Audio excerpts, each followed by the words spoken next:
নমস্কার, নিউজ 18 বাংলার ফেসবুক লাইভে আপনাদের সকলকে স্বাগত। আমি সুদীপ্ত রয়েছে আপনাদের সঙ্গে। গতকাল রাত্রেবেলা ঠিক রাত 2টো নাগাদ খবর আসে যে গার্ডেন রিচে 66 বছরের এক ভদ্রমহিলা, তার নাম লক্ষ্মী দেবী, তার মৃত্যু হয়েছে এবং তার মৃত্যু ঘিরে রহস্য দানা বেঁধেছে। যেটা দেখা যাচ্ছে যে একটি টিনের চালের ঘরে তিনি থাকতেন গার্ডেন রিচে, এবং তার ছেলে তার পাশের ঘরেই থাকতেন। হঠাৎ করেই তিনি দেখেন যে তার মায়ের ঘর থেকে ধোঁয়া বেরোচ্ছে, এবং তার বাড়ি তিনি যখন ঘরে প্রবেশ করেন, অর্থাৎ ছেলে যখন ঘরে প্রবেশ করেন, তখন দেখেন যে তার মা অচৈতন্য অবস্থায় পড়ে রয়েছেন এবং তার ঘরের থেকে বিছানা থেকে ধোঁয়া বেরোচ্ছে, মানে আগুন লেগে যায় সেখানে। মূলত সেই রকম কথা জানিয়েই পুলিশকে জানানো হয়েছে এবং পরবর্তীতে SSKM হাসপাতালে নিয়ে যাওয়া হলে তার মাকে মৃত বলে ঘোষণা করে চিকিৎসক। পুলিশের পক্ষ থেকে আনন্যাচারাল ডেথ, অস্বাভাবিক মৃত্যুর মামলা রুজু হয়েছে এবং যেটা প্রাথমিকভাবে জানা যাচ্ছে যে মশা তাড়ানোর জন্যই ডিমের পেটি অনেকেই আমরা জ্বালিয়ে থাকি, সেই ডিমের পেটি জ্বালিয়েই সেই বৃদ্ধা 66 বছরের সেই ভদ্রমহিলা তিনি ঘুমোচ্ছিলেন এবং সেই সময় আগুন ধরে যায় বলে এমনটাই জানিয়েছেন তার ছেলে।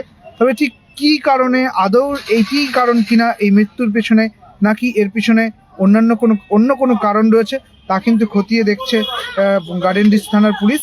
এবং SSKM হাসপাতালে রাত 2টোর সময় এই ঘটনা ঘটার পর SSKM হাসপাতালে নিয়ে যাওয়া হয় এবং SSKM হাসপাতালে নিয়ে গেলে চিকিৎসকেরা মৃত বলে ঘোষণা করে।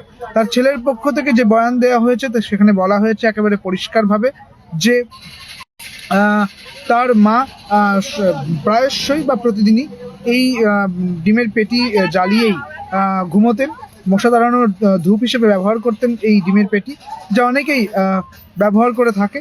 এবং এই মতো অবস্থায় গতকাল রাত্রিবেলা হঠাৎ করে দেখতে পান তার ছেলে যে তার মায়ের পাশে, মানে তার পাশেই তার মায়ের ঘর, এবং সেখানে আগুন ধরে গিয়েছে, ধোঁয়া বেরোচ্ছে, এবং তারপর তড়িঘড়ি তিনি দরজা খোলাতেই দেখেন যে এই অবস্থা। এবং তার পরবর্তী ক্ষেত্রে SSKM হাসপাতালে নিয়ে যাওয়া হয়। চিকিৎসকেরা তাকে মৃত বলে ঘোষণা করার পর পুলিশের কাছে খবর যায় এবং পুলিশ এসে তদন্ত শুরু করে। আজকে ময়নাতদন্ত করা হবে এবং ময়নাতদন্তের প্রাথমিক রিপোর্ট হাতে এলে পরে বোঝা যাবে যে ঠিক কী কারণে এই 66 বছরের ভদ্রমহিলার মৃত্যু হয়েছে, এবং এই যে মশার তাড়ানোর জন্য যে ডিমের পেটি ব্যবহার করে আগুন লেগে যাওয়া এবং তার ফলেই মৃত্যু কিনা, অর্থাৎ পুড়ে গিয়ে মৃত্যু কিনা, সেই বিষয়টাও কিন্তু তখনই জানা যাবে এক্স্যাক্ট কী কারণ। তার জন্যে প্রাথমিক রিপোর্ট ময়নাতদন্তের প্রাথমিক রিপোর্ট হাতে আসবে পুলিশে, এবং তারপরেই কিন্তু এই সমস্ত যে মৃত্যুর যে কারণ, কি এক্স্যাক্ট কারণ, সেই কারণ কিন্তু জানা যাবে। আপাতত এই পর্যন্তই, সবটাই তদন্ত করছে পুলিশ। আনন্যাচারাল ডেথ অর্থাৎ অস্বাভাবিক মৃত্যুর মামলা রুজু করা হয়েছে। আপাতত এই পর্যন্তই। দেখতে থাকুন নিউজ 18 বাংলা।